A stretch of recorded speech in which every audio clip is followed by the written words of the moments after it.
Welcome back to Real Phonies, where we take a love for movies and television and combine it with very little knowledge about movies and television.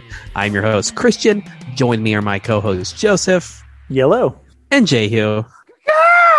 Here to talk about a movie that was supposed to come out a year ago. This might be our first real, COVID-affected film, I feel like. A Quiet Place 2, John Krasinski returning direct. Picks up immediately following the events of the first film. And takes us on kind of what happens next to I Wish I Knew the Name of the Family, but I don't. Emily Blunt and their kids. Yep. And how they survive in this world. Do we know their last name? Because I feel bad now. Well, I still don't feel bad because I don't think that I even knew until this movie that they had. I mean, I know they had names, but I don't remember if their names were ever actually said because, they refer to John Krasinski's character as Lee, and I'm like, did I know his name was Lee in the last one? Yeah, I thought that too. I don't think they still say Emily Blunt's name this entire movie. And that's we should probably talk about how we actually felt about the movie before we start jumping into specific criticisms. But for a movie that is mostly subtitles of sign language, I could honestly use the subtitles on everything because anytime they're not signing, they're whispering, and I have a hard time understanding exactly what they're saying. Yeah, that's a fair point. This movie does add Cillian Murphy and very briefly Jimon Hansu. I don't know how to say that guy's name. I think that's pretty good. Every time I see his name, it just looks like Digimon. I always say Digimon. That's great. I've never thought that, but I will only call him Digimon Hansu from here on out. Oh, that's wonderful. They're the real. There's more people added to the cast, but they're the only real additions. John Krasinski is miraculously back for 10 minutes. But yeah, how did we feel about the film? I loved this movie. I thought in some ways, I liked it more than I did the first one. I liked that the rules were already set up so we could just hit the ground running. And I don't think this is getting into a spoiler, but I love that it was only 90 minutes long. Shorter than Transformers, this automatically a win. Yeah. I've heard some people saying that they don't like that they wish they would have had more time to flesh it out. And those people are fucking idiots. This movie was the perfect length. I think I think there's not a chance to get tired of the concept. Yeah. I would agree with that. 90 to 100 minutes is the perfect amount of time for a movie. 2 hours is maybe occasionally acceptable, but normally not. 100%. I feel like, the last however many years, at least 5 or 6 have elucidated that there are a lot of people that live in two different worlds that didn't know necessarily that the other world existed. Because they're just very much in their own bubble. And I feel like this is a similar situation where there is a world of people who like movies that are over 2.5 hours long, and I've never fucking met one.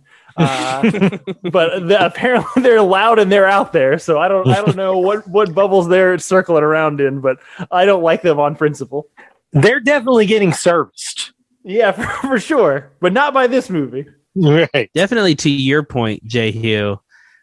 This movie and the first film really revolve around a concept, and it's a good plot. And I think if there is a meaning or message, what I get out of it is good and worth telling. But it's really can we make a movie, a silent movie? Can we really make A Quiet Place? Right. And to do that well, you have to do that tight, because if you do it any longer than it does, you're going to get bored with it. You're going to be done with it. So keeping it short is to the movie's favor, I think, because it's based on it. I'm going to take your point, Christian, and I agree. But at the same time, I feel like narrative structures are supposed to have lifts of suspense and tension, and then releases for a little while, and then lifts of tension. You watch this movie with me, so you can verify that I watch 50% or more of this movie with my fingers in my ears. They could have added a little bit more breaks in there, here and there, just for my own personal comfort, but they didn't. It's a very tight movie. Yeah, it's pretty tense start to finish. There are a few moments where you get 5 to 10 minutes of Joseph not having his fingers in his ears. But most of the time it's pretty go. And you know right when it starts too. Like you can tell, okay, we're about some weird's about to happen. And Joseph's fans immediately go to the side of his head. I like this movie a whole lot. I can get more into specifics on what I like when we talk about spoilers, but I think the first 10 minutes are fucking balls to the wall. And this is the first movie, I think, Joseph, I think this was for you as well, that I have seen in a movie theater since like 2019. And what a great first 10 minutes, like back in a movie theater. And a bad 15 minutes preceding it of no good trailers. Oh, God. All the trailers were terrible. They were so bad. Go ahead, Jay. The movie I watched it in did that, Marvel's Feelings trailer. You remember that from a few weeks ago on the internet?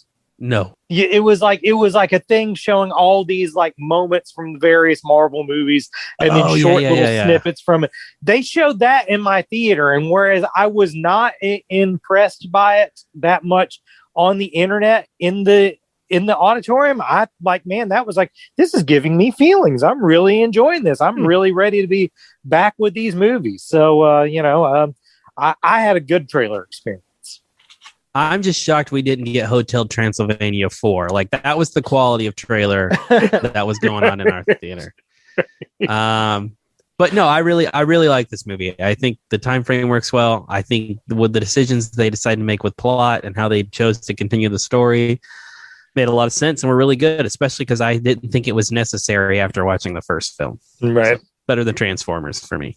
Similar to you, I don't feel like I needed anything more because I think they did a nice job at the end of the last one of kind of wrapping things up. But they did create such an interesting world as kind of a testament to the world building they could accomplish in the 90 minutes of the last movie. That we'd be so interested in. There's so much runway for this movie. I also think it's better than Transformers. I think it's different, and it definitely draws on some other influences. I think we'll talk about later. But it like you said, if you're going to go back to the movies, if you're like waiting for the right one, I think this is the right one. So if you haven't gone and you're comfortable with it, I recommend going to see it in theaters. Yeah, this will be on Paramount Plus in like 30 days or something, I think is how Paramount's distributing their movies now. And if you're waiting for that, don't. Just go see it in the theater because it's a good theater experience. Totally agree. Absolutely agree. So better than spoilers. Yeah. But before we get into spoilers, I think the biggest change in this is the addition of Cillian Murphy. What'd you guys think of him? Ooh, this is a complicated question for me.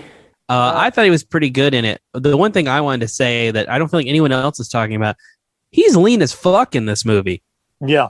Like he's skinny, but he's in shape. Yeah. Yeah.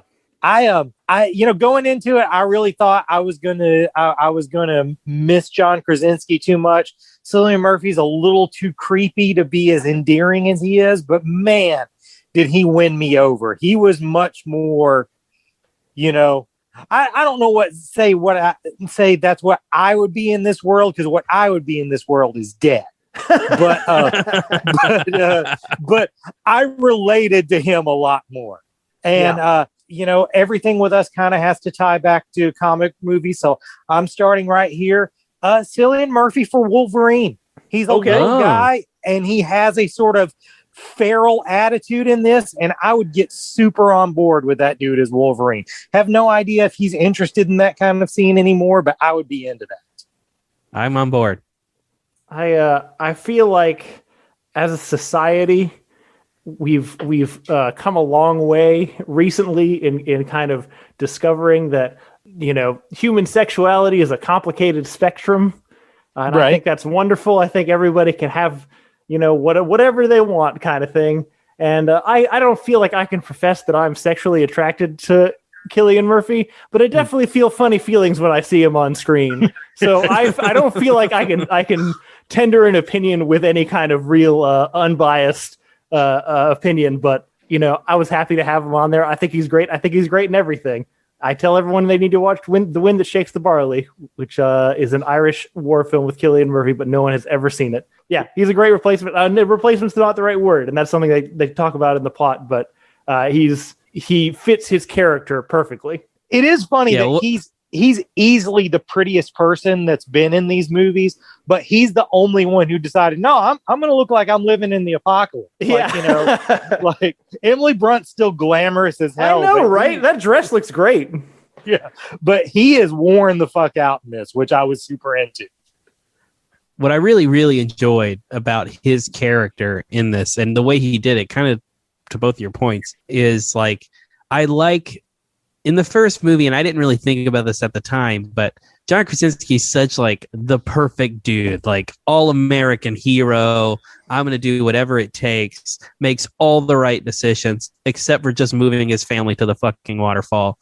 But in this one, it's like, hey, you don't have to be that to survive in this world. You can be kind of terrible and still do it. And Cillian Murphy does that, but in such kind of like a charming, likable way. Like, it's a weird balance. I mean, I think Kurt's right. I feel like it's maybe less likable, but at least like relatable. Yeah, and that's probably what it is. Like, it is far more.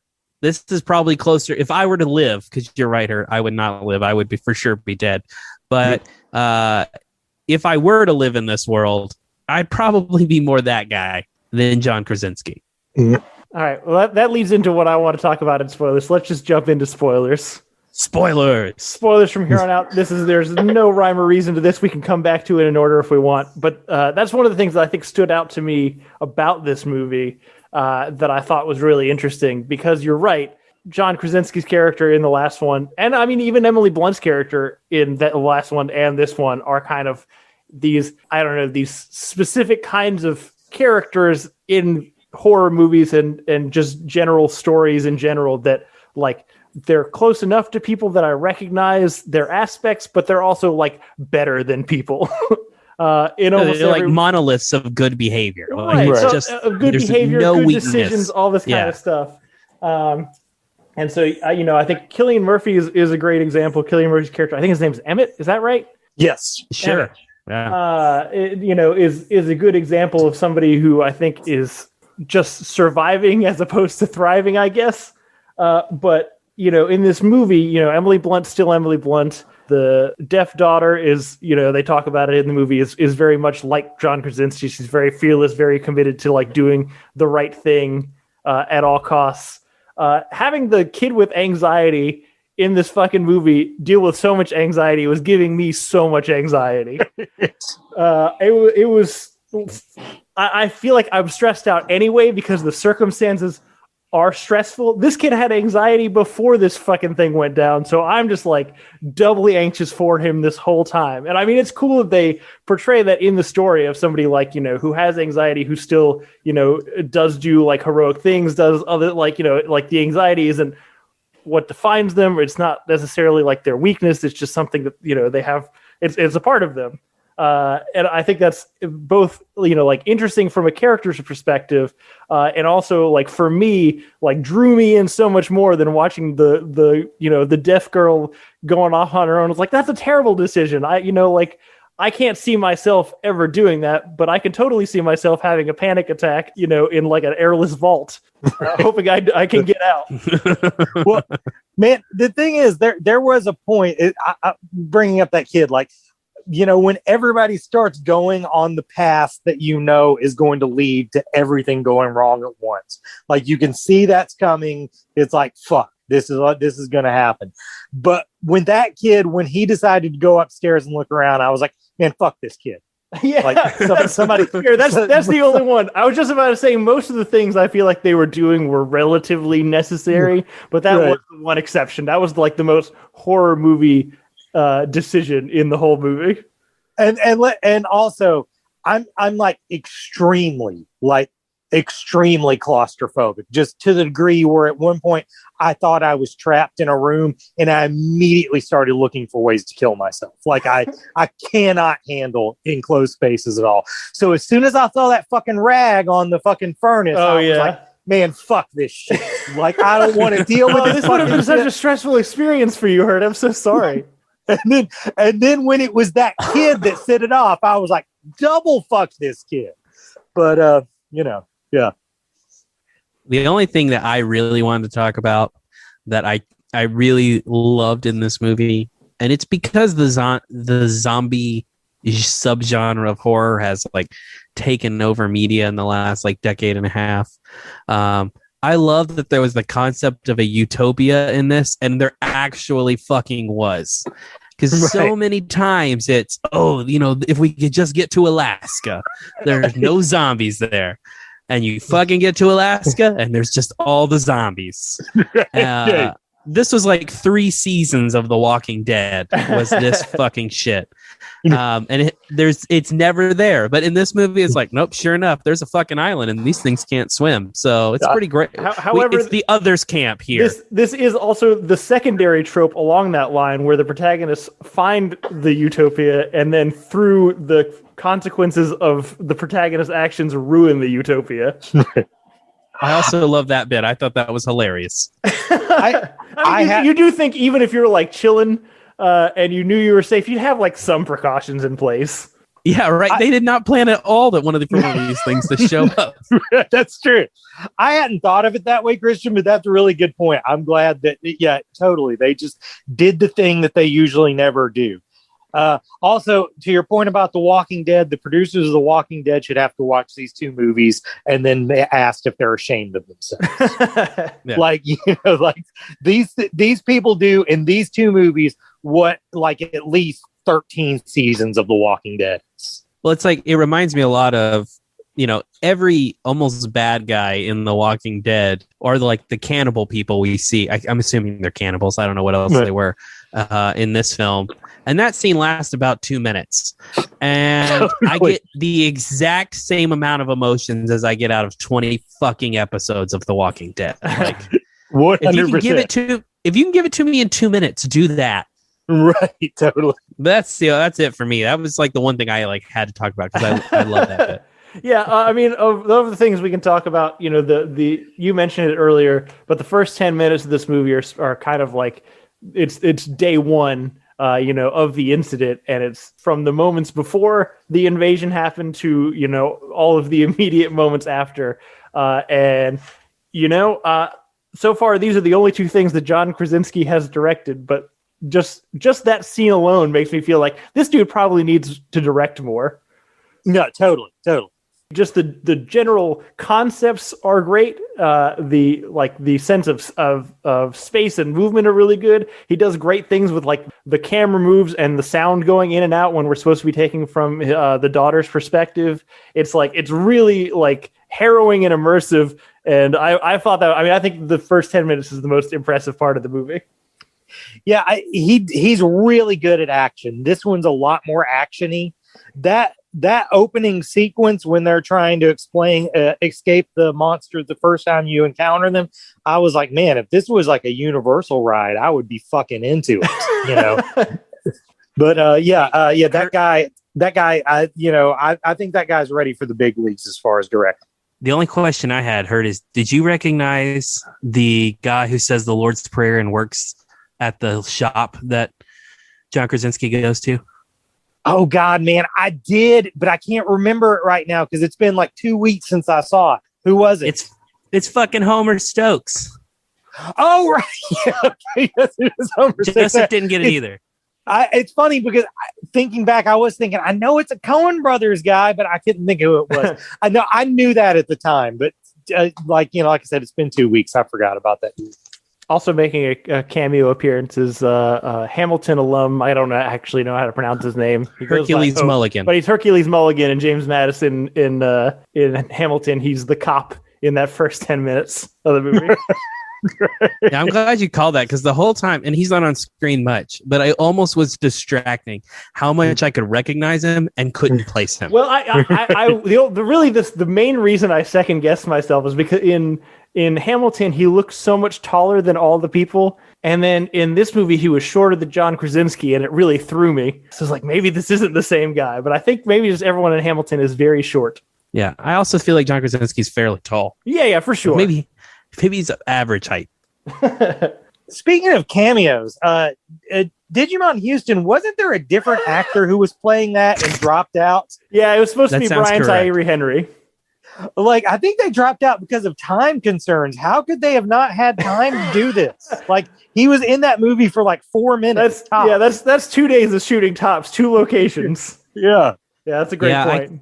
I wonder maybe if it was written differently. Maybe like he wasn't supposed to die or something. Because I don't know. Maybe they shot more time on the island. I don't know. Yeah. I mean, that's an interesting point. Yeah, that brings me to I'm singing the praises of this movie, and I really enjoyed it. I still don't think it's as strong as the first one. I think it's not quite as I guess narratively tight. I think the plot structures of we need to go here and get some things or do some things, and then there's danger, and we overcome the danger, are there in sufficient quantity. Like all the I don't know, all the execution, the tension and the suspense and stuff, I think are good. But just like as far as like character development and narrative, I don't think is as strong, and I guess themes as the first one. So like I do like this movie, but I want to make it clear that I do still think the first one is better. Yeah, it's pretty on par for me. It feels very much like a second act to the same story, and it feels, I don't know, very very similar theme wise. I would say probably I enjoyed the first one better, but I was just so blown away by the first one. Like it just was something I was not expecting to love at the time. This one I was pretty confident I was going to enjoy this, but it's pretty close for me. Yeah, and I also think it's pretty close. Do you think someone could have watched this without watching the first one? No. I see. I think they could, except for the hearing aid trick. That was the only thing they didn't cover well enough. Because I mean, the intro 10 minutes, tells you enough about the concept that you wouldn't need to watch the whole movie. But honestly, I had forgotten specifically that the hearing aid was how they did this, and I had to like figure it out for a minute. So I feel like it's pretty connected, but I also, when watching it, especially by the time it was over, really felt like it felt like act 2 of a 3-act play to me. Yeah. Like the first one is what's the weakness, the second is build the weapon, the third one will be fight the war type of thing. Yeah, like, I can't decide if they're going to do that. I can't decide if that's a thing that I would want anyway. Would you guys want a movie like that? It would just depends on how they do it. I've thought about this a lot since yesterday. Like I feel like 2 options. I don't know that they're good options. Do something completely different. Do a different family. Now that we know the weakness, do different people in this world. Do a time jump and the deaf girl's just kicking ass. Like it's just like Michelle Rodriguez just with like fucking machine guns and hearing aids blasting. That would probably be terrible, but I think it would be fun to see. I don't know if I would want it or not. I would just say that these guys have done 2 movies in a genre that I don't usually like, that I really enjoyed this, so they have built up a lot of trust for me. So whatever way they decide to go, I'll give it a whirl. That's a good point. Yeah, no, I just feel like the family element is such a strong connector to like the emotional center of the movie, that it's so small and focused that the idea of kind of scaling up to like, oh, we're all gonna arm ourselves and fight this war together seems to lose that same focus.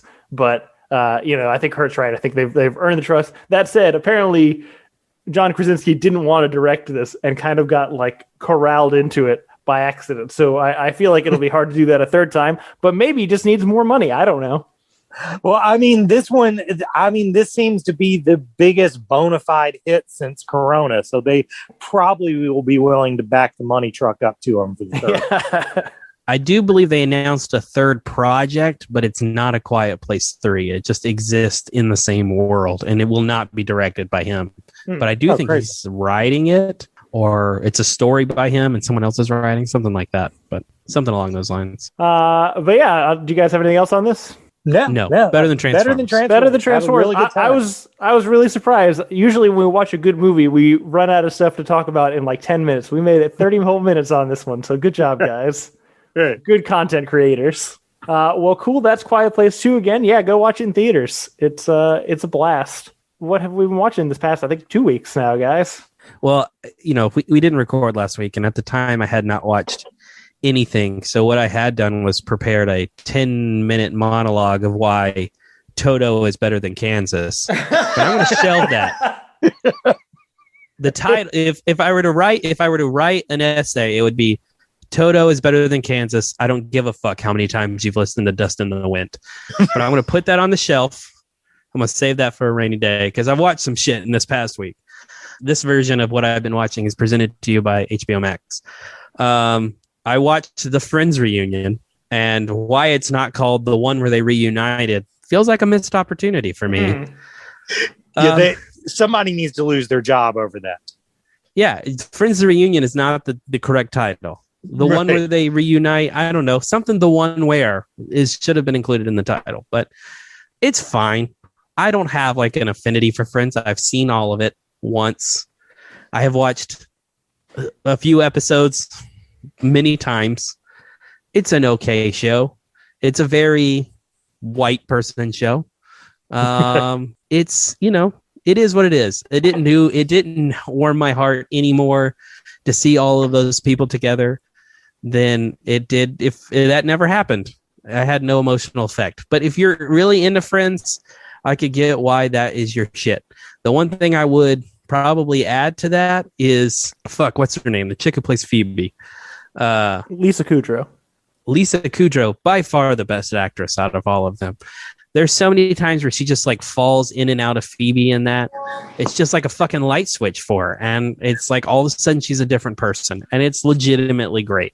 If you're into Friends, it's probably better than Transformers. It's not really bad enough to say worse than Transformers. It just kind of is. It exists. You say that's a really white person show. One time I was in the mall, and a black couple stopped me to tell me I looked just like that guy from Friends. And I was like, which guy from Friends? They're like, are you talking about Chandler's? Like, no. Are you talking about Joey? I don't think I look like Joey. No. And then I finally realized they were saying I looked like Neil Patrick Harris. So I mean, yes, it's a very white person show that people who aren't white people can't tell apart from, How I Met Your Mother. How I Met Your Mother. Yeah. Yeah.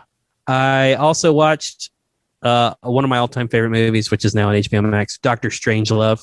This film is absolute perfection if you've ever worked in like highly classified environments and had to work with senior ranking officials, because it is 100% exactly how they think and they act. And it's mind-boggling, the accuracy of that film. And while it's satire, it feels too real. And I love it. It's 50 plus years old now, and I think still rings true, is very timely. I don't know that it's for everyone, but it's definitely for me. It's better than Transformers. And finally, I wish Kubrick would have done more comedy. That shit is so good. I've never seen Barry Lyndon, so maybe Barry, I know it's supposed to be a comedy, so maybe it is too. It's good too, but it's just a shame that he only has like one great comedy, because that shit is so good. But sorry, go ahead. No, finally, you're dead on.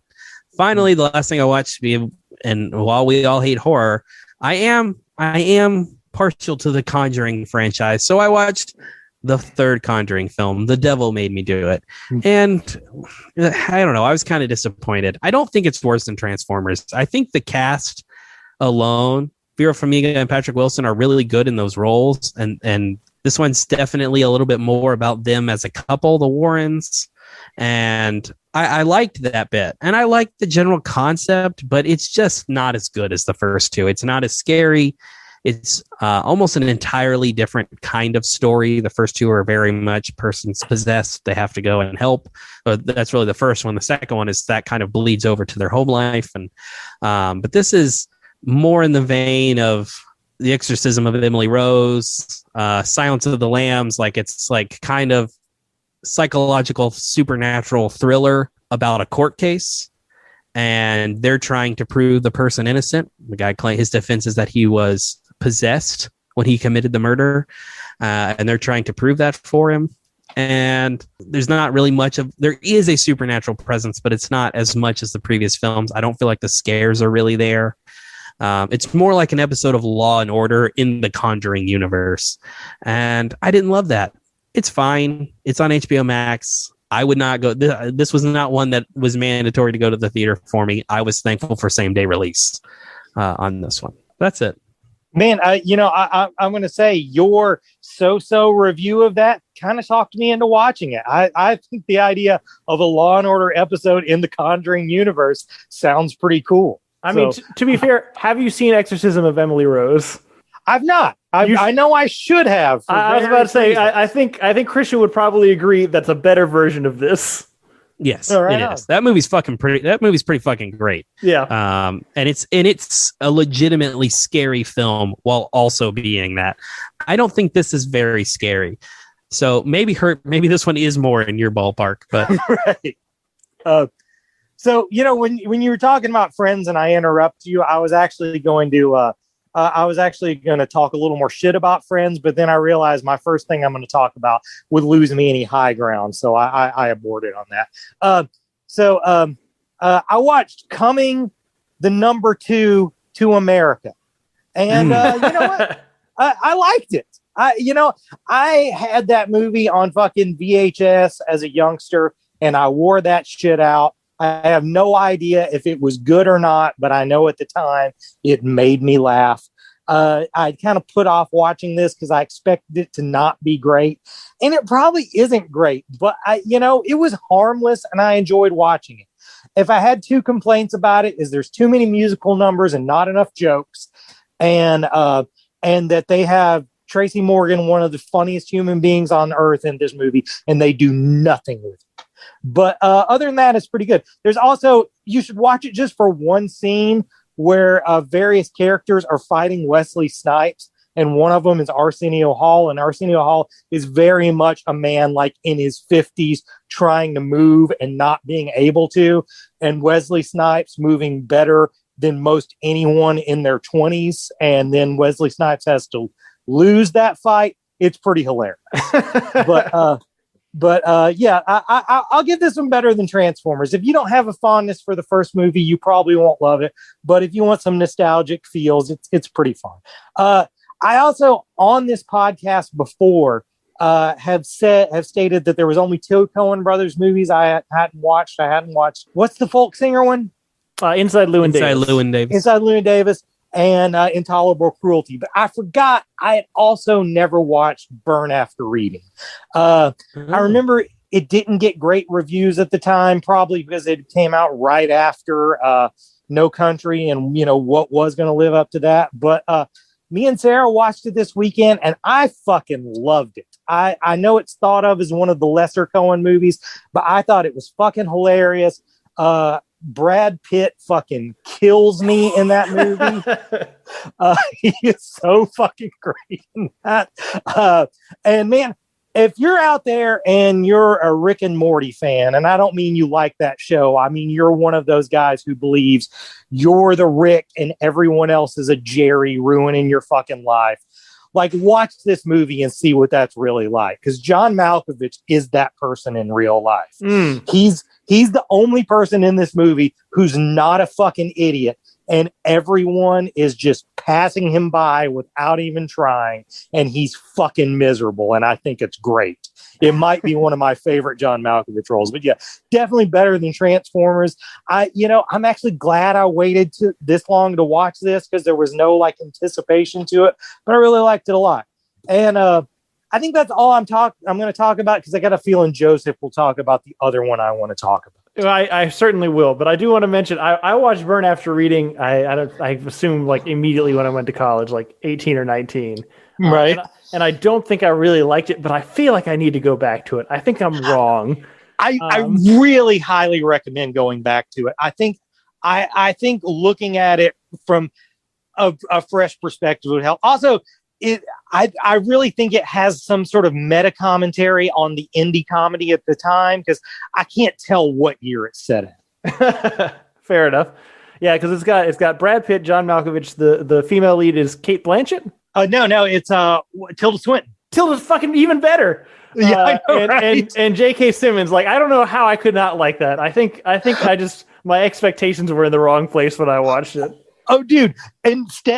My favorite part of the fucking movie is instead of showing the wrap up to all the characters, just having it be explained to J.K. Simmons. That's the fucking best. Brilliant. That's the thing I remember the most about that. But yeah, I'm gonna go back and try it. You've convinced me.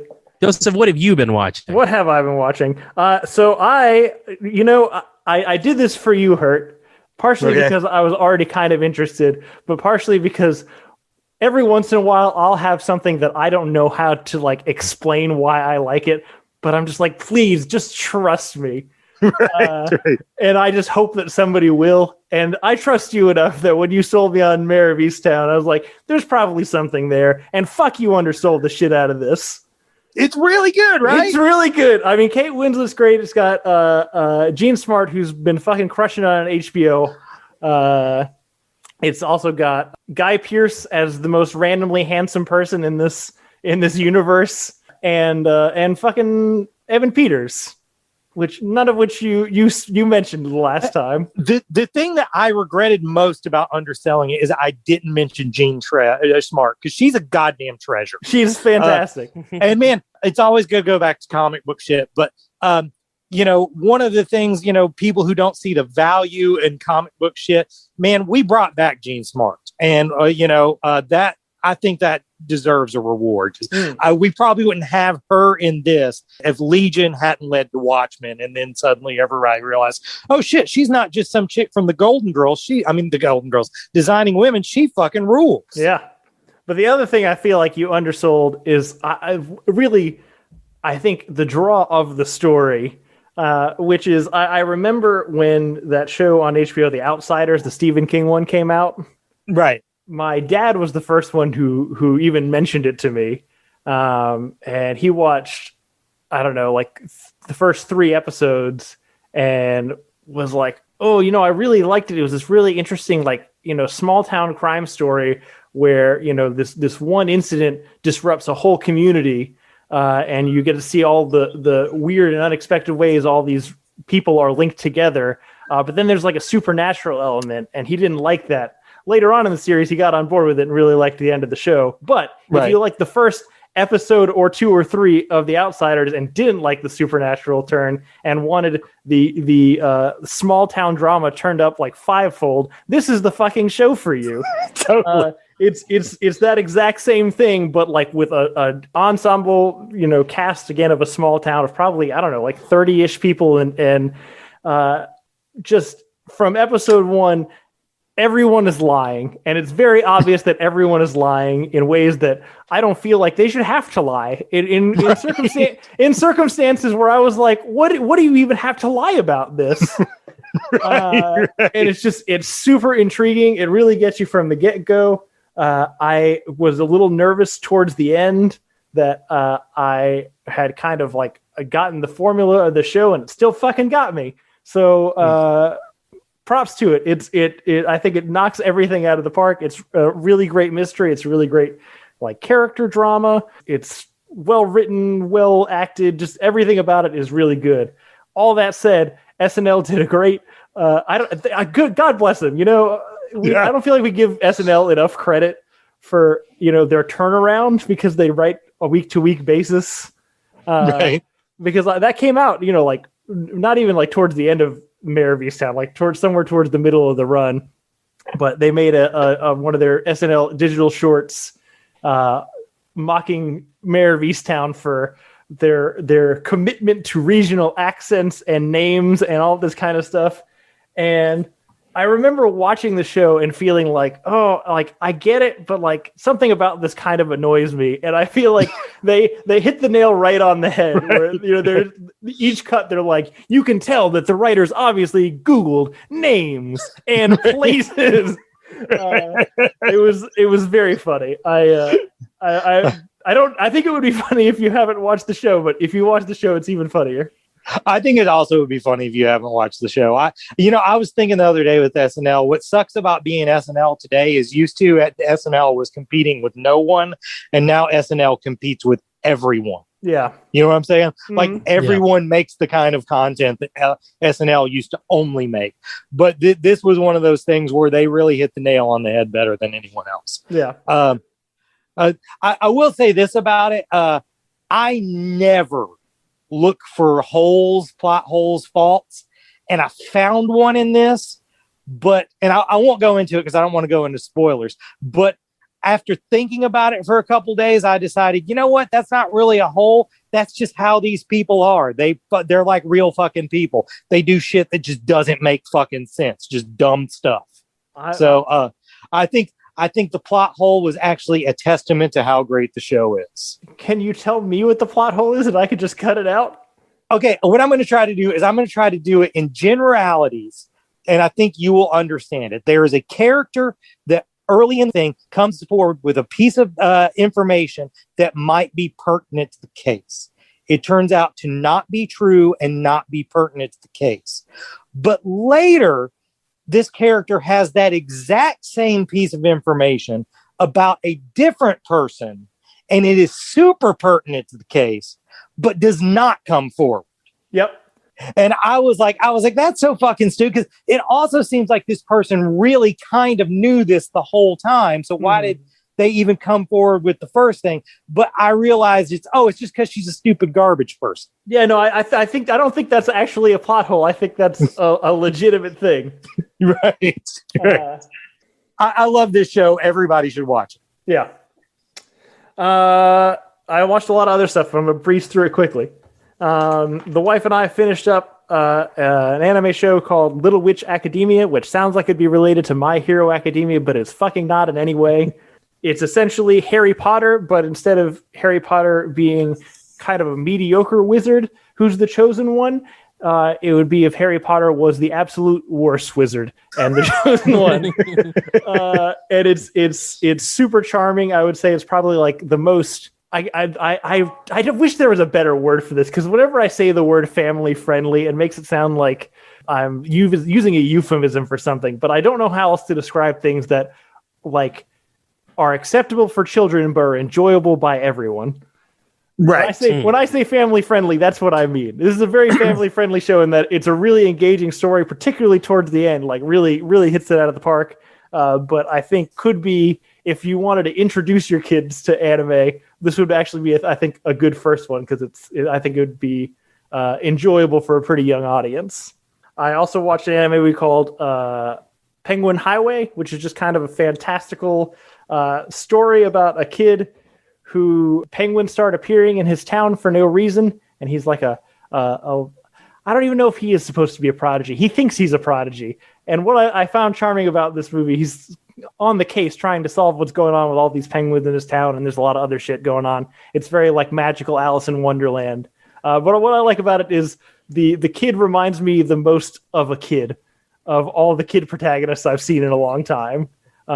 Just the thought process is very confident and uncritical, and I don't know, it's non-linear, but also like it makes sense to him. I'm really doing a bad job of selling this movie, but it's really charming. It's a very lovely, again, family-friendly, adventure-y thing, except they talk about boobs a fair amount, more than I probably would have preferred, but it's really good. Better than Transformers. I recommend it. I don't remember where I watch it. Amazon. And then the last thing, which I'm surprised that Christian didn't mention, maybe because we already talked about it a little bit, is Critical Role ended this week. I was waiting for you to bring it up. It's a sad time, because it's we've invested so many hours in these characters in this world, but over 500. You could see the cast was very much getting emotional about it too. But it's a good story, and it's nice to have a beginning and an ending if people want to jump on, and I'm excited for there to be a new beginning, partially for me, partially for the new characters, and partially so that we can get Hurt on board and maybe some other converts before the episode backlog becomes intimidating. Yeah, I was very similar emotions. I was fairly happy with the ending. And it's sad to see it go, but I'm excited to see it start again. There's a moment right as the episode ends, they close the story, and I think Travis says, "Take it from the top." And it's just, I love Dungeons and Dragons, and but they take it to a level that I will never achieve. But it's at the core, it's really fun to watch these group of people. I feel like the last episode really had this in it anyway. This group of people who are very clearly friends, who very clearly love playing this game together. And they just share that with everyone else. And really, I don't know, it's really heartwarming, means a lot. And I'm just excited to do it all again. I'm glad we're getting, we're going to get more eventually. Don't know when. But we will be keeping you up to date on that as our loyal listeners, because I know in my heart that you're just waiting for the jumping off point. So we're going to be here for you for that. Yeah, for sure. But I think that's it. Yeah. Yeah. Man. Yeah. Oh no, actually, you know what we should do next week? The first 2 episodes of Loki. I think it just came out. It comes out tomorrow. Are they doing 2 episodes tomorrow? I don't know. Maybe that was just the press screeners that's going around. I don't know. I see a lot of reviews of the first 2 episodes. If they do 2 episodes, though, yeah, we should do it. I mean, have you guys watched The Bad Batch yet? No. I still haven't. You guys gotta watch that show. It's good. I'll start soon then. I know Sam Riegel and Liam O'Brien are in 1 episode of it. As minor characters. I think Liam's in 2, but there's one scene where they're both in it. Of course. Which is pretty great. Very good. But yeah, that's it for this week. Next week, Loki. If you haven't watched any of the Marvel shows, actually, you probably have if you're listening to this podcast. But so I don't know who I'm talking to. You'll probably watch it, and you can come and listen to us talk about it. So we'll do that. Imagine you didn't like Marvel movies and you tried listening to us. That would be fucking miserable. There's got to be somebody that's committed. You know, maybe somebody just enjoys our camaraderie. Maybe. I feel like that's what happened to me with the Weekly Planet for a long time, because even though I like comic book stuff, they go way deeper than I do a lot of the times, but I'm just like, they're having fun, I'm having fun. Right. Anyway, that's it for you can reach us at thank you guys for listening. Please rate, subscribe, tell your friends about this podcast. It's such a delight. And watch Quiet Place.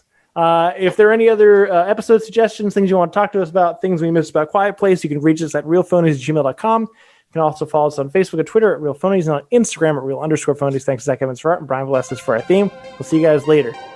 Later.